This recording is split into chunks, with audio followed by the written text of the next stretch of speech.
Friends, आज हम बात करेंगे सुपरस्टार कलाकार विनोद खन्ना, जिन्होंने अपने बॉलीवुड करियर में कई बड़ी सुपरहिट फिल्में दी हैं। जी हाँ, आज हमारे बीच विनोद खन्ना साहब जरूर नहीं हैं, लेकिन उनकी एक यादें हमारे अंदर हमेशा झलकती रहती हैं। तो आइए आज हम विनोद खन्ना साहब के बारे में बात करेंगे, जो काफ़ी पर्सनैलिटी, उनकी सक्सेसफुल फिल्मों की कहानी रही और उनकी एक्टिंग की बॉलीवुड पूरा दीवाना था। यहाँ तक कि नहीं, उनकी एक झलक देखने के लिए दर्शक काफ़ी घड़ी तक लाइनों में खड़े रहते थे। जी हाँ, विनोद खन्ना साहब को सबसे ज़्यादा याद करने वाले अमिताभ बच्चन जी। अमिताभ बच्चन जी जो शहंशाह महानायक बॉलीवुड के एक सुपरस्टार कलाकार हैं, जिन्होंने विनोद खन्ना के साथ कई बड़ी फिल्में की।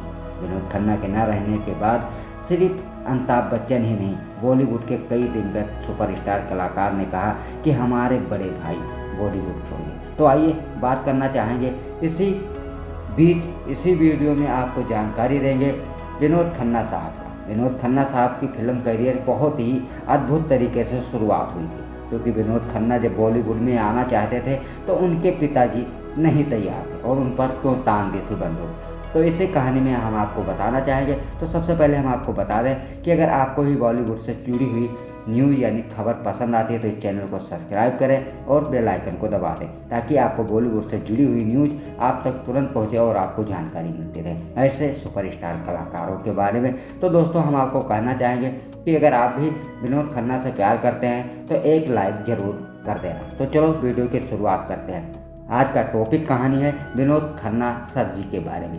विनोद खन्ना के पिता ने उन पर बंदूक क्यों तान दी थी? विनोद खन्ना फिल्मों में लाने का श्रेय किसे जाता है? विनोद के पिता ने उन पर बंदूक क्यों तान दी थी?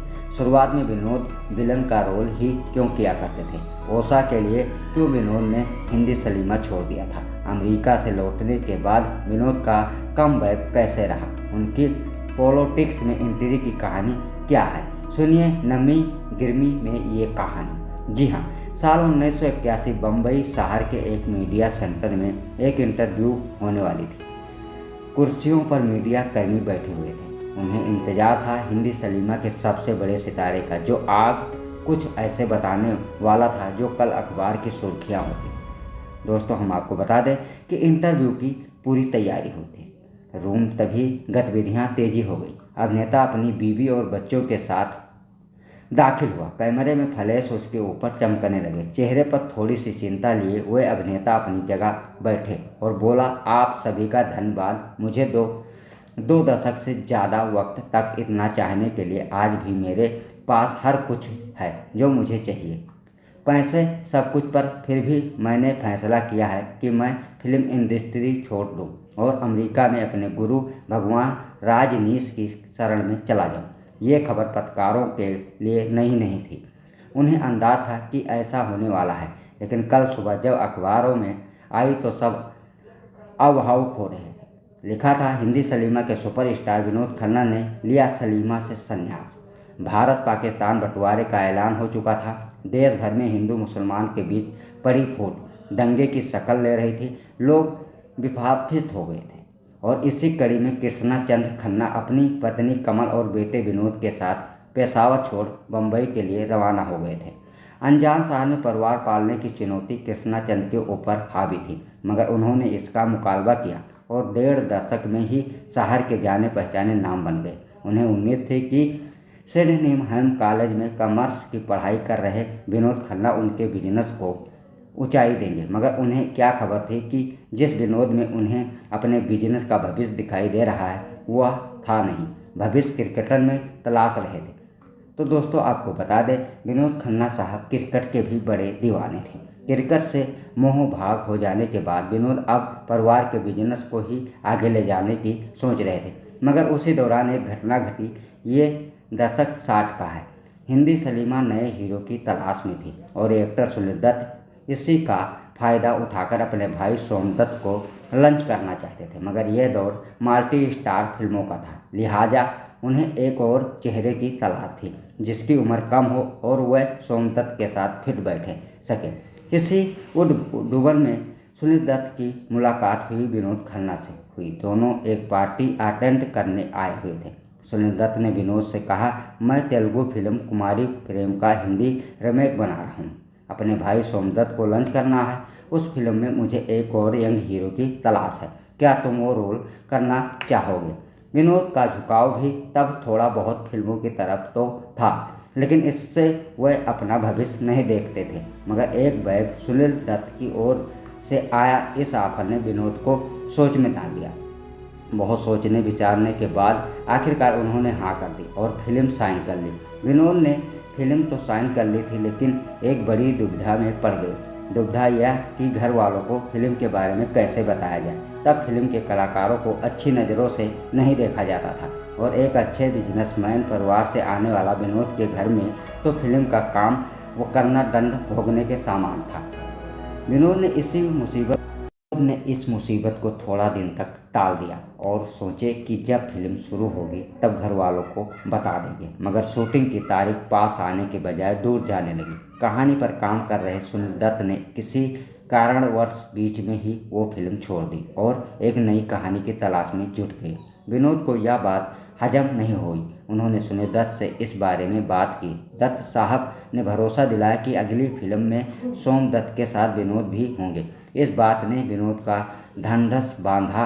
कुछ ही महीने में एक नई फिल्म की कहानी पर काम होने लगा और 1969 में फिल्म पर्दे पर थी। सोम दत्त फिल्म के हीरो थे और विलन के रोल में थे विनोद खन्ना। फिल्म का नाम मन का मीत। फिल्म पर्दे पर तो आ ही गई थी, मगर विनोद के घर वाले इसके नाखुश थे। कहा जाता है कि जब विनोद ने मन का मीत फिल्म का बात घर पर बताई तो उनके पिता ने उन पर बंदूक तान दी थी।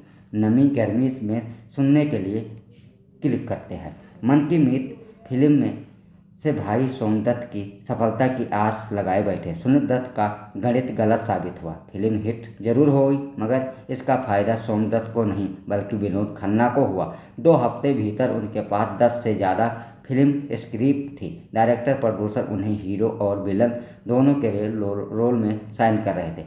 अपने पिता को 2 साल तक समय देकर फिल्मी दुनिया में आए विनोद के लिए यह सोने पे सुहागा था। उन्होंने बिना कुछ सोचे समझे धड़ धड़ फिल्मों साइन करनी शुरू कर दी। पूरब और पश्चिम, सच्चा झूठ, आन मिलो सजना ने लोगों के बीच विनोद की चर्चाएं छोड़ दी और इस चर्चा को हवा दी। 1971 में आई फिल्म मेरा गांव मेरा देश ने धर्मेंद्र के ऑपोजिट डाकू का किरदार निभा रहे विनोद ने इस फिल्म से सबको अपना कायल बना दिया।